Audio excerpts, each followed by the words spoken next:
Once again, we are back in my replay files because I did get a game with Shadowcraft that I really want to share. For what reason, you're gonna find out, and this game perfectly encapsulates everything that I love about Gems of Fortune.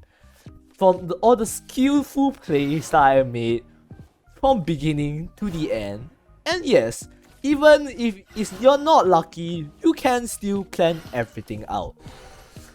So obviously, I'm playing Shadow, my opponent is Portal. Portal is currently one of the better classes to choose, one of the top 3 I might say classes to choose for Gems of Fortune. And I did manage to get a Haunted Mansion on one drop, got a Ghost, got Ghastly Banishment, and you can probably see where this is going.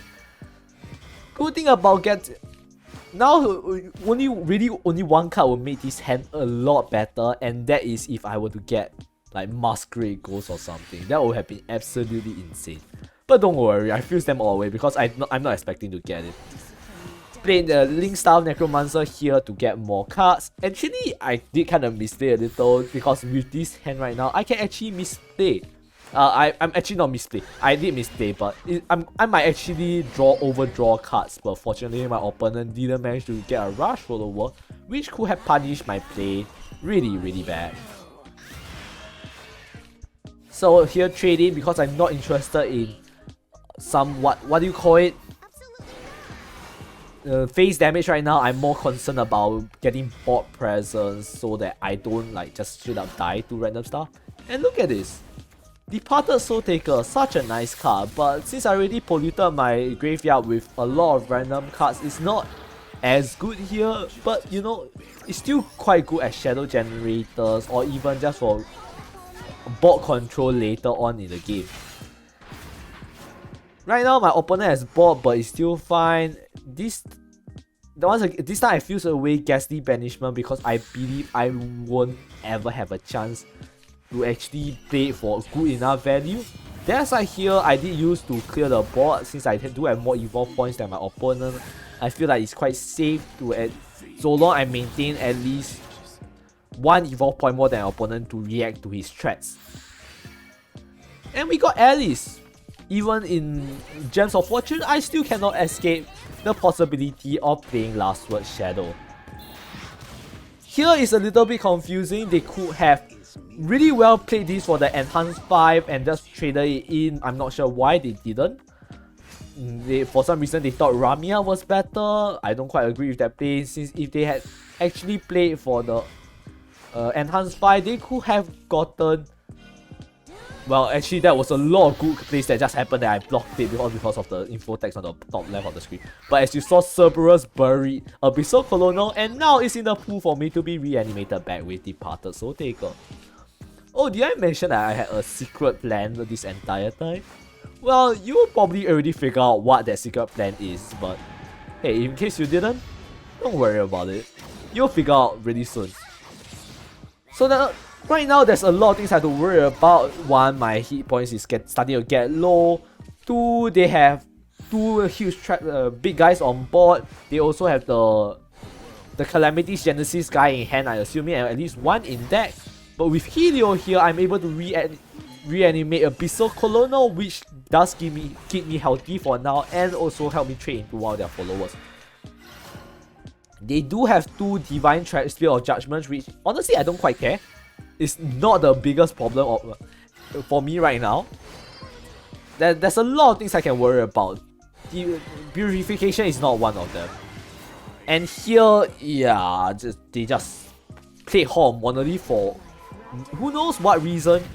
And with my Departed Soul Taker, I managed to high-low not only Helio, but also Abyssal Colonel. Maybe I misplayed there. Honestly, I could have gotten another Abyssal Colonel out. That was probably the best 3 followers I could have reanimated with Departed Soul Taker. And of course, they decided to one-up me by playing Synthetic Eden. But because of my Abyssal Colonels, I'm perfectly fine. There was absolutely no issue at all. So right now, I do currently have advantage. I'm fusing away all these cards. I don't need them anymore. And I got a lot more. I did get this card which I played for last words, so which, you know what, is probably, I think, is my better play, and then I just drop a Ginsetsu. You know, just because I have cards. It's not, there's no other real reason. For me, I bought advantage. Everything is going a-okay. And they put another Divine Treasure. And they went for Shield of Transgressions. I feel like they are afraid of dying, which, you know what, is not unjustified. There's a real chance they could lose, especially with this board. And this one still has the effect from Departed Soul Taker. But I want my Abyssal Colonel to die. That is the most important thing for me right now. And I do have to win before they start invoking their Runer of Edens, and as well as their other invokes. Otherwise, they'll get to too much of a hit point, and it'll be really difficult for me to win from that point on. Yeah, I'm just cycling through my deck looking for more cards to help me find a way to win.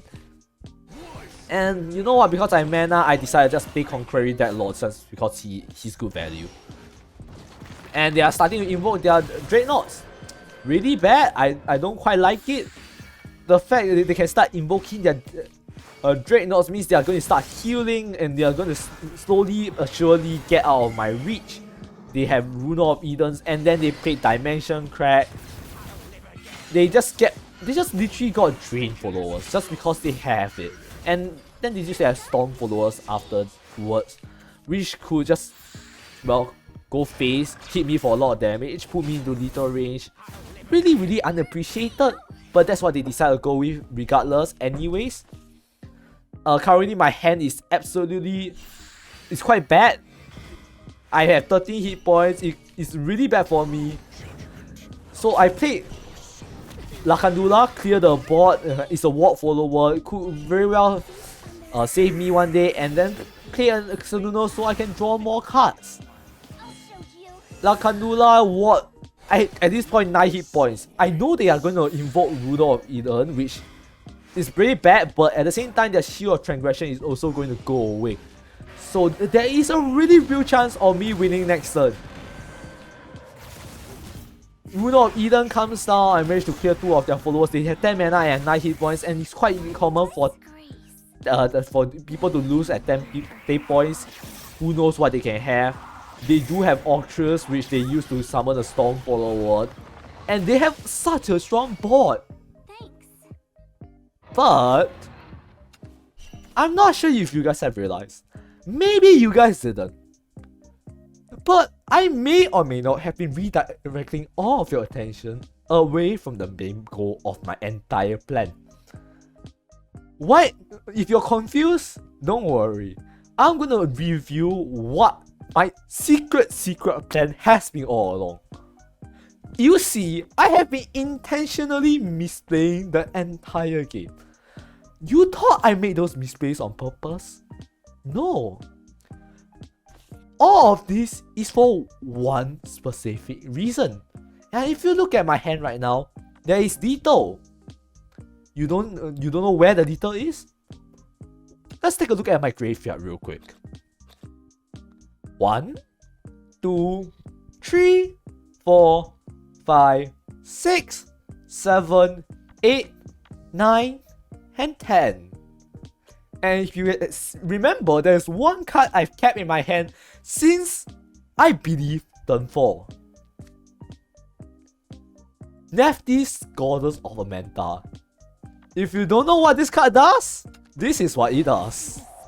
For Enhanced 10, if I have a follower of each cost that's destroyed, I win the game. Do you figure that out? I bet you didn't. Oh, and here's another one. Another game where it makes you feel like I'm actually playing a constructed deck instead of Gems of Fortune. Which, or if I would like to call it, Gems of Pure Skills. Really, it's really about how skilled you are at getting the cards you need compared to your opponent. So this is after I played quite a number of games already, so I did have my own strategy for going into Gems of Fortune. Usually I pass turn 1, draw turn 2, and then fuse everything on turn 3 to look for as many of my... just to see what my options are and ideally get some insane cards. But this time, since I actually had 3 Radiant Crystals in hand, I decided to fuse on turn 2 instead, since, well, it's better for me just to look for better cards. I kept wondering Plague Barrier here because it's technically a 1 card for 2, it could be a good value trade, but I found an even more amazing card. Soul Sniper. Very interesting. I was thinking, this could become a very interesting game. And he even played Dog of the Day, which I can clear with Soul Sniper, so that's just a plus. But here's the thing. I saw that I have Meteor as well. And if you know Meteor, she summons, reanimates 2 followers after you bury 2. My best case scenario is that if I bury 2 followers, I hit reanimate 3, I'll reanimate 2 Soul Snipers. That's like my best case. My worst case, maybe it hits a 4-2 or something, which is why I played who is this guy? Slayer of the Dead. So I have a 2-drop, and then I also have the 1-drop Loyal Ghost Pup. So that if I hit like 5-1, I would still reanimate 2 followers, and one of them will always be Soul Sniper, which will do 2 to face. And I also got Sao, Shady Apothecary. If I Necromancy 6, I reanimate 4, which currently Soul Sniper is the only one that gets reanimated since I haven't destroyed a 4-drop yet. And as you can see, the plan started forming in my mind, and I went for it. However, since this time I already have Cerberus in my hand already, I decided, well, might as well bury Cerberus instead. So if I hit 5-1, I'll reanimate Cerberus. And I got my best case scenario. Double Soul Sniper. What is my opponent supposed to do against that? Not a lot, honestly. But even here, we are still not exactly clear. Yeah, only at 10 hit points, but Shadow doesn't have a lot of healing, so you know what? If I'm lucky, I'll find a way to do 10 easily. Funny thing here is that even though I have ICs, I almost played her for Accelerate 3. Oh. Wait a minute. I was just gonna talk about ICs, but never mind. I also got Lovelorn Necromancer, which actually got me the enough shadows so I can do a reanimate. Evolve reanimate with Lord of Resurrection. Now, isn't that curious? And of course, I had to evolve Lovelorn since I already see Lethal, might as well push for the final bit. And now I have 10 damage burn from hand. In 4 damage which can go through wall and 3 damage in Storm. Not a lot of way for my opponent to stop this. Like, I just ended up playing Soul Sniper. It's like that easy. I mean, actually, he did make stop my plans a little bit here by playing Wandering Plaguebringer. I mean, actually, I can still play Lord of Resurrection normally, but I kind of want to get the second Soul Sniper off. So this time, fuse for BM.